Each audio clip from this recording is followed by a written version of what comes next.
Start. महोदय, आपने जिस उत्साह के साथ मेरा स्वागत किया है उसके लिए मैं आपको धन्यवाद देना चाहता हूँ।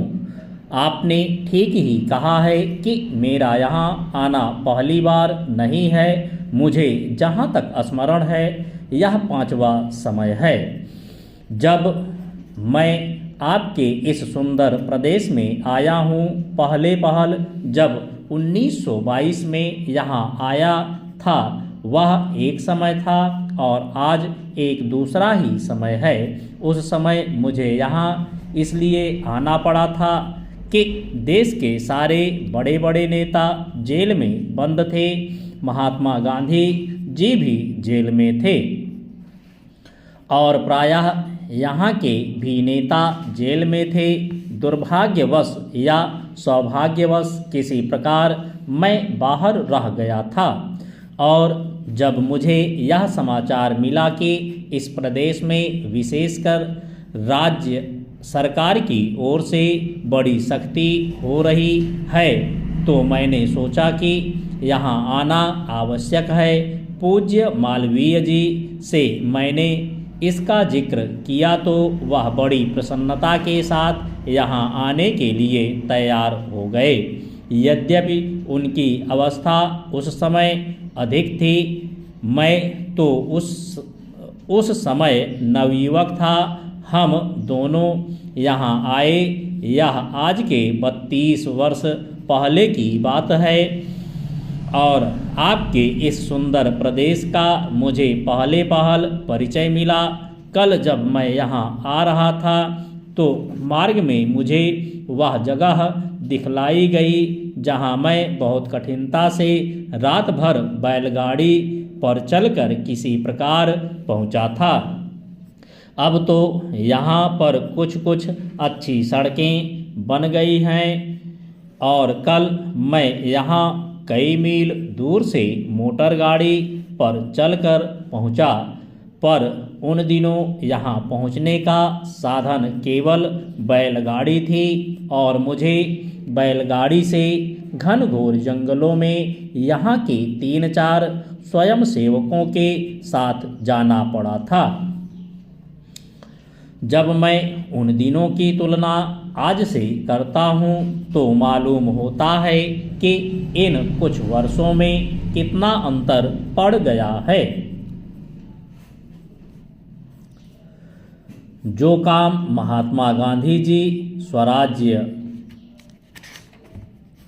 का देश को स्वतंत्र कराने का आरंभ किया था, वह काम देश के सौभाग्य, महात्मा गांधी की तपस्या और सब लोगों के परिश्रम तथा त्याग से सफल हुआ। 500-600 वर्ष बीत चुके जब से हम स्वतंत्र होकर पूरे दायित्व के साथ अपने देश का शासन चला रहे हैं। आज भारतवर्ष में ऐसा कोई स्थान नहीं है जहां के लोग अपना शासन स्वयं ना चला रहे हों। महोदय, हमारा जो संविधान तैयार हुआ है उसमें भी इस बात का प्रयास किया गया है कि देश में लोकतंत्र पूरी तरह से लागू किया जाए और जनता को लोकतंत्र की सारी सुख सुविधा मिल सके। सबसे पहले मैं आपको इस बात के लिए धन्यवाद देना चाहता हूँ कि आपने मुझे इस सम्मेलन में कुछ कहने का अवसर दिया है। आपके सामने जो विषय आएंगे वे इतने महत्व के हैं कि प्रत्येक हिंदुस्तानी चाहे वह किसी भी काम में लगा हो उन पर कुछ ना कुछ ध्यान अवश्य देता होगा। यह एक मानी हुई बात है कि बच्चा जैसा तैयार किया जाता है वह बड़ा होने पर वैसा ही निकलता है। शिक्षा का काम यही है कि उनको अच्छे तरह से सुलझे तरीके पर तैयार करे और उनको इस योग्य बनाए कि उसे जिस किसी भी काम में लगाया जाए वह उस काम को कुशलता और सफलता के साथ पूरा कर सके। हमारे देश में जो शिक्षा पद्धति अभी तक जारी है वह नई नहीं है, बल्कि यदि मैं यह कहूँ कि वह 125 वर्ष पुरानी है तो गलत नहीं होगा। 125 वर्ष पहले जिस उद्देश्य को सामने रखकर यह शिक्षा पद्धति जारी की गई थी वह उद्देश्य अब नहीं रहा, पर शिक्षा पद्धति अब तक लगभग वही है।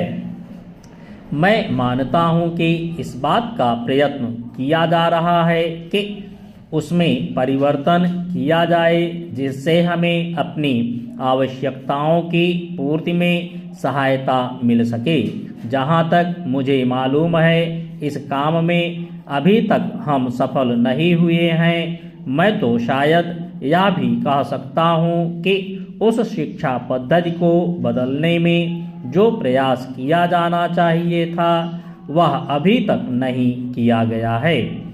इस देश में या सभी देशों में शिक्षा के 3 भाग होते हैं। एक तो वह जिसमें छोटे छोटे बच्चों की शिक्षा दी जाती है, दूसरा वह जिसमें युवावस्था के पहले बड़े होने तक, और तीसरा वह जिसमें युवावस्था के विद्यार्थियों को शिक्षा दी जाती है।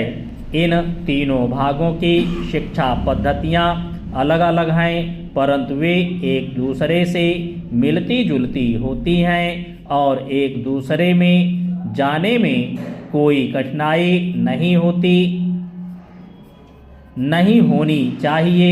इसलिए यदि हम अपने देश की शिक्षा में सुधार चाहते हैं तो सबसे अधिक आवश्यक यह है कि सर्वप्रथम प्राथमिक शिक्षा में, उसके बाद माध्यमिक शिक्षा और फिर विश्वविद्यालय शिक्षा में सुधार किया जाना चाहिए।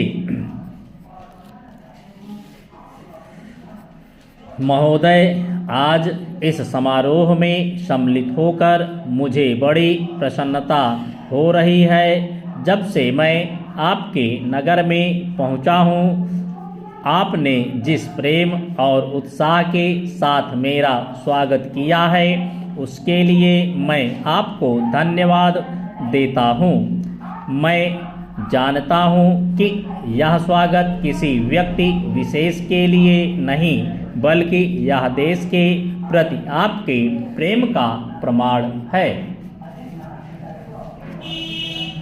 भारतवर्ष जब से स्वतंत्र हुआ है उसके सामने बड़ी बड़ी कठिनाइयाँ रही हैं, परंतु ईश्वर की दया से हम एक एक कठिनाई को हल करते गए हैं और आज कहा जा सकता है कि अब हमें प्रगति के लिए प्रशस्त मार्ग मिल गया है। यदि हम चाहें और देश के लिए आपस में मिलजुल कर साहस तथा उत्साह के साथ काम करें तो संसार में ऐसी कोई चीज़ नहीं जो इस देश के लिए दुर्लभ हो।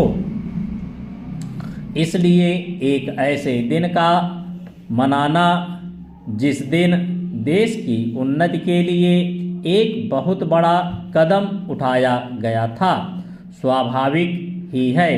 अंग्रेजों के साथ जिस समय स्वराज्य के लिए समझौता हुआ उस समय उन्होंने और सब चीज़ों के साथ साथ एक काम और किया जिसका परिणाम कुछ भयंकर हो सकता था। जहां एक ओर अंग्रेजी राज्य सीधे तौर पर चलता था, वहां दूसरी ओर देसी नरेशों के अधीन 600 से अधिक रियासतें भी थीं। ब्रिटिश सरकार ने जाते समय यह घोषणा कर दी कि ये सभी रियासतें अपने को उन सभी शर्तों और बंधनों से मुक्त समझें। स्टॉप।